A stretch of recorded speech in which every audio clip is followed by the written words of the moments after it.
Kottayam government medical കോളേജിൽ കെട്ടിടം തകർന്നുണ്ടായ ദുരന്തം അടിസ്ഥാന സൗകര്യങ്ങളുടെ സുരക്ഷയെക്കുറിച്ചും അടിയന്തര സാഹചര്യങ്ങളിലെ രക്ഷാപ്രവർത്തനങ്ങളുടെ കാര്യക്ഷമതയെക്കുറിച്ചും ഗുരുതരമായ ചോദ്യങ്ങൾ ഉയർത്തുന്നുണ്ട്. ജൂൺ 27-ന് രാവിലെ 11 മണിയോടെ 14-ാം വാർഡിനോട് ചേർന്നുള്ള കെട്ടിടത്തിന്റെ ശൗചാലയ ഭാഗം ഇടിഞ്ഞു വീണതാണ് ഈ ദാരുണ സംഭവത്തിന് ഇടയാക്കിയത്. തലോലപ്പറമ്പ് സ്വദേശിനി ബിന്ദു എന്ന സ്ത്രീയാണ് അപകടത്തിൽ മരണപ്പെട്ടത്. ഒരു കുട്ടിയടക്കം 3 പേർക്ക് പരിക്കേൽക്കുകയും ചെയ്തു. ഈ സംഭവം ഒരു കെട്ടിടം ഇടിഞ്ഞു വീണതിലുപരി ജീവൻ രക്ഷിക്കാനുള്ള ശ്രമങ്ങളിലെ അലംഭാവവും ഉത്തരവാദിത്തമില്ലായ്മയും വ്യക്തമാക്കുന്നുണ്ട്. കോട്ടയം മെഡിക്കൽ കോളേജിലെ 14-ാം വാർഡ് കെട്ടിടത്തിന്റെ ശൗചാലയം ഭാഗം തകർന്നു വീണ ഉടൻ തന്നെ പ്രാഥമികമായി ആരും കെട്ടിടാവശിഷ്ടങ്ങൾക്കിടയിൽ കുടുങ്ങിയിട്ടില്ലെന്ന നിഗമനത്തിലാണ് അധികൃതർ എത്തിയത്. ഇത് രക്ഷാപ്രവർത്തനങ്ങൾക്ക് തുടക്കത്തിൽ തന്നെ തിരിച്ചടിയായി. അപകട വിവരം അറിഞ്ഞ ആരോഗ്യമന്ത്രി വീണ ജോർജും സഹകരണ രജിസ്ട്രേഷൻ മന്ത്രി VN വാസവനും അതിവേഗം സംഭവസ്ഥലത്തെത്തി. എന്നാൽ ഇരുവരും മാധ്യമങ്ങളോട് സംസാരിക്കവേ തകർന്നു വീണത് ഉപയോഗിക്കാത്ത കെട്ടിടമാണെന്നും വാർഡ് തൊട്ടപ്പുറത്താണെന്നും സാധനങ്ങൾ സൂക്ഷിക്കുന്ന കെട്ടിടമാണ് തകർന്നതെന്നും ആവർത്തിച്ചു. പുതിയ കെട്ടിടം പണിതു കഴിഞ്ഞെന്നും രോഗികളുടെ കൂട്ടിരിപ്പുകാർ പഴയ കെട്ടിടത്തിന്റെ ഭാഗത്ത് എത്തിയതുകൊണ്ടാണ് 3 പേർക്ക് പരിക്കേറ്റതെന്നുമാണ് മന്ത്രിമാർ പറഞ്ഞത്. ടോയ്ലറ്റ് ബ്ലോക്കാണ് ഇത്. പക്ഷേ ഇതിന്റെ ഒരു ജീർണാവസ്ഥ കണ്ട് ഇത് അടച്ചിട്ടിരുന്നതാണ്. അപ്പൊ അതാണിപ്പോൾ ഇടിഞ്ഞു വീണിട്ടുള്ളത്. അതുകൊണ്ടാണ് അതിൽ മറ്റ് അപകടങ്ങൾ ഉണ്ടാകാതെ ഇരുന്നത്. ഒരു 2-3 ആഴ്ച മുൻപ് ഞങ്ങൾ ഇതിന്റെ ഫൈനൽ പ്ലാൻ ഷിഫ്റ്റിംഗിന്റെ അതിപ്പോ ഷിഫ്റ്റിംഗ് ആരംഭിക്കുകയാണ്. അത് തീരുമാനിച്ചിരുന്നു. ഇതുവരെയുള്ള നമ്മുടെ കണ്ടതിൽ ആർക്കും ഗുരുതരമായ പരിക്കില്ല. ഒരു കുട്ടിക്ക് മാത്രമാണ് ചെറിയ ഇഞ്ചുറി ഉള്ളത്. അതാണ് ഇപ്പൊ മാറ്റി അപ്പുറത്തോട്ടാക്കിയിട്ടുള്ളത്. അല്ല, ഈ കെട്ടിടം ഉപയോഗിച്ചിരുന്നല്ലോ, ഇതിൽ സൂപ്രണ്ടല്ലേ, ഇത് അടച്ചിട്ടിരുന്നതാണ്. ഇത് അപ്പുറത്ത് വാർഡപ്പുറത്താ. ഇത് ഈ ഭാഗം അടച്ചിട്ടിരുന്നിടത്ത് ഈ സാധനങ്ങളൊക്കെ കൊണ്ടുപോയി വേസ്റ്റൊക്കെ കൊണ്ട് അവർ ഡംപ് ചെയ്തിരുന്നതാണ്. ആ സാധനമാണ് ഇപ്പൊ ഇടിഞ്ഞു പോയത്. അവിടെ അല്ലല്ല, അവിടെ കയറി വന്നപ്പോൾ ഈ സംഭവം ഉണ്ടായി എന്നുള്ളതാണ് പ്രശ്നം. അല്ല, അവര് സാധാരണ ഇവിടെ വരുമ്പോ ഇങ്ങനെയുള്ള സാധനമൊക്കെ കണ്ട ആൾ കയറി ഇരിക്കാനൊക്കെ പ്രയോജനപ്പെടുത്തുള്ളൂ. അങ്ങനെ കയറിയിരുന്നായിരിക്കാം. അല്ല, അതിപ്പോ നോക്കിട്ട് അവരെ അപ്പുറത്തുണ്ട്. അല്ല, അവർക്ക് കൂടുതലായി പരിക്കുകൾ ഗുരുതരമായ പരിക്കൊന്നുമില്ല. ചെറിയ ചെറിയ പരിക്കുകൾ മാത്രമേ ഇപ്പോൾ ഉള്ളൂ. ഈ പ്രസ്താവനകൾ പൊതുജനങ്ങളിൽ വലിയ ആശയക്കുഴപ്പവും രോഷവും ഉണ്ടാക്കി. കാരണം അപകടം നടന്ന ഏകദേശം 2.5 മണിക്കൂറോളം കഴിഞ്ഞിട്ടും കെട്ടിടാവശിഷ്ടങ്ങൾക്കിടയിൽ ആരെങ്കിലും കുടുങ്ങിക്കിടക്കുന്നുണ്ടോ എന്ന് കാര്യക്ഷമമായി പരിശോധിക്കാൻ അധികൃതർക്ക് കഴിഞ്ഞില്ല. ഈ കാലതാമസം ദുരന്തത്തിന്റെ തീവ്രത വർദ്ധിപ്പിക്കുകയും ചെയ്തു. ബിന്ദുവിന്റെ മകൾ തന്റെ അമ്മയെ കാണാനില്ലെന്നും ഫോൺ വിളിച്ചിട്ട് എടുക്കുന്നില്ലെന്നും പരാതിപ്പെട്ടതോടെയാണ് കാര്യങ്ങളുടെ ഗതി മാറിയത്. ഈ പരാതിയെ തുടർന്ന് JCB ഉപയോഗിച്ച് അഗ്നിരക്ഷാ സേനയും പോലീസും വിശദമായ തിരച്ചിൽ ആരംഭിച്ചു. 1 മണിയോടെയാണ് ബിന്ദുവിനെ കെട്ടിടാവശിഷ്ടങ്ങൾക്കിടയിൽ നിന്നും പുറത്തെടുക്കാൻ സാധിച്ചത്.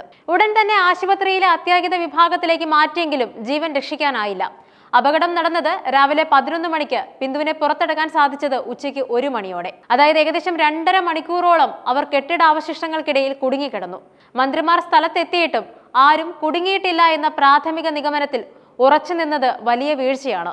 മനുഷ്യജീവന് പ്രാധാന്യം നൽകാതെ തങ്ങൾക്കൊരു പോറലേൽക്കാതിരിക്കാൻ വേണ്ടി സർക്കാർ തലത്തിൽ നടത്തിയ ഈ ഒളിച്ചുകളി വലിയ വിമർശനങ്ങൾക്ക് വഴിവെച്ചു. അടിയന്തര സാഹചര്യങ്ങളിൽ വേണ്ടത്ര ജാഗ്രത പുലർത്തിയില്ലെന്ന ആക്ഷേപം ശക്തമായി ഉയർന്നു. തകർന്നു വീണ കെട്ടിടത്തിലെ ശൗചാലയം ഉപയോഗിക്കാറുണ്ടെന്നും ഇതിനായി ആളുകൾ ഇവിടെ വരാറുണ്ടെന്നുമാണ് ആശുപത്രിയിലെ കൂട്ടിരിപ്പുകാർ വെളിപ്പെടുത്തിയത്.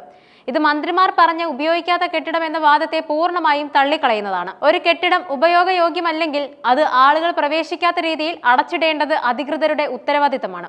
എന്നാൽ ഇവിടെ അതുണ്ടായില്ല. ഇത് അനാസ്ഥയുടെ വ്യക്തമായ സൂചനയാണ്. ആരോഗ്യമന്ത്രി വീണ ജോർജ് കിഫ്ബിയിൽ നിന്നും പണം അനുവദിച്ച് പുതിയ കെട്ടിടത്തിന്റെ നിർമ്മാണം പൂർത്തിയായിരുന്നുവെന്നും പുതിയ കെട്ടിടത്തിലേക്ക് മാറാനുള്ള നടപടികൾ സ്വീകരിച്ചു വരികയായിരുന്നുവെന്നും പറഞ്ഞിരുന്നു. എന്നാൽ ഒരു പുതിയ കെട്ടിടത്തിലേക്ക് മാറാനുള്ള നടപടികൾ പുരോഗമിക്കുമ്പോൾ പോലും പഴയ കെട്ടിടത്തിന്റെ സുരക്ഷ ഉറപ്പാക്കേണ്ടതും അപകടകരമായ ഭാഗങ്ങൾ അടച്ചിടേണ്ടതും അത്യാവശ്യമാണ്. ഈ മുൻകരുതലുകൾ എടുക്കുന്നതിൽ മെഡിക്കൽ കോളേജ് അധികൃതർക്ക് വീഴ്ച സംഭവിച്ചു. രക്ഷാപ്രവർത്തനത്തിലെ കാലതാമസത്തെയും സർക്കാർ വാദങ്ങളെയും ചോദ്യം ചെയ്ത് ചാണ്ടി ഉമ്മൻ MLA-യുടെ നേതൃത്വത്തിൽ മെഡിക്കൽ കോളേജിൽ പ്രതിഷേധം നടന്നു. ഇത് എത്ര നേരം എടുത്തിട്ടാണ് ഇവിടെ വന്നത്? അപ്പം അതേസമയം പുറത്തു പറയുക ആരുമില്ല എന്ന് പറയാം. ഒഴിഞ്ഞ മുറിയാണെങ്കിൽ, ഒഴിഞ്ഞ ഒരു സ്ഥലമാണെങ്കിൽ ആളെങ്ങനെ വന്നു? ഞാനിപ്പോൾ ഒരു കുട്ടിയെ കണ്ടു. കുട്ടിയെടുത്ത് ചോദിച്ചപ്പോൾ കുട്ടി പറഞ്ഞു ഞാൻ കുളിച്ചുകൊണ്ടിരിക്കുമ്പോഴാണ് സംഭവിച്ചത്. അപ്പോൾ തീർച്ചയായിട്ടും ഇത് വളരെ ഭീതി ഉണ്ടാക്കുന്ന ഒന്നാണ്. ജനങ്ങളുടെ ആരോഗ്യത്തെ സംബന്ധിച്ച് ഞങ്ങൾക്കെല്ലാം ഭീതിയുണ്ട്. ആളൊഴിഞ്ഞ കെട്ടിടം എന്ന് പറഞ്ഞ് തെറ്റിദ്ധരിപ്പിച്ചെന്നും തെറ്റായ വാർത്തകൾ പരത്താൻ ശ്രമിച്ചത് രക്ഷാപ്രവർത്തനം വൈകാൻ കാരണമായെന്നും ചാണ്ടി ഉമ്മൻ ആരോപിച്ചു.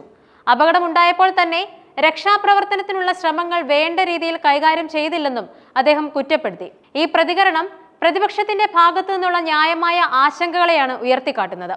അപകടത്തിൽ വയനാട് മീനങ്ങാടി സ്വദേശി അലീന വിൻസെന്റിന് പരിക്കേറ്റിരുന്നു. ശസ്ത്രക്രിയ കഴിഞ്ഞ് 10ാം വാർഡിൽ ചികിത്സയിൽ കഴിയുന്ന മുത്തശ്ശി ത്രേസ്യാമ്മയുടെ കൂടെ ബൈസ്റ്റാൻഡറായി നിൽക്കുകയായിരുന്നു അലീന.